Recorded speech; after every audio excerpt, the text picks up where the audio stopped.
Kapag kayo magninegosyo ng tubig, tapos tubig mo, babaratin, wag mo nang kunin yun, wag mo nang ipilit yun. Kasi magiging burden sa'yo yun. Ang liit pa lang tingin sa'yo eh, although nagsisimula ka pa lang, minamaliit ka na. Wag yun. Maraming mga customer ang deserve ng good service. At yun ang hanapin mo. Kapag ang mga customer ay mga high-valued customer, syempre gusto mo, priority sila. Bakit? Madali silang kausap, hindi papasakitin ang ulo mo. Yung mga customer na lagi tumatawad, sir, ikaw, tumawad ka ba sa akin? Di ba? Hindi. O, hindi ka dumiscount. Bakit? Kasi alam mo yung binibili mo. Yun ang ibig sabihin nun. Ngayon, sir, kung pumunta ka rito, hindi mo alam yung binibili mo, Sir Alfred, pa-discount. May discount na nga yan, 30,000. Gusto mo pa, tapyasin ko pa yung kita ko. Kumbaga, syempre may kita ako eh. Hindi pwedeng tapyasin yun.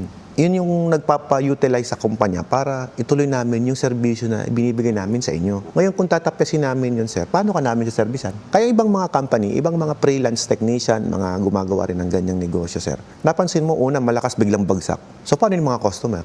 Yung mga customer, wala na. Hindi na alam kung saan pupunta. Sa amin, hindi. Pinapangalagaan namin yun. Hindi kami impokrito na sabihin namin sa'yo na wala kaming kinita dyan. Hindi. Kumita kami dyan. Deserve nyo, nag-assist kayo. You have the right to demand. Kasi premium services nga kami. O, kita mo naman, para matapos yung agam-agam mo. O, lifetime service warranty, bibigay ko sa'yo yan. Siya ka nakakita nun. O, tapos 1 year replace warranty. Yung motor mo nasunog. Hindi ko re-repairin yan. Palta ko bago yan. Ganun kami mag-warranty.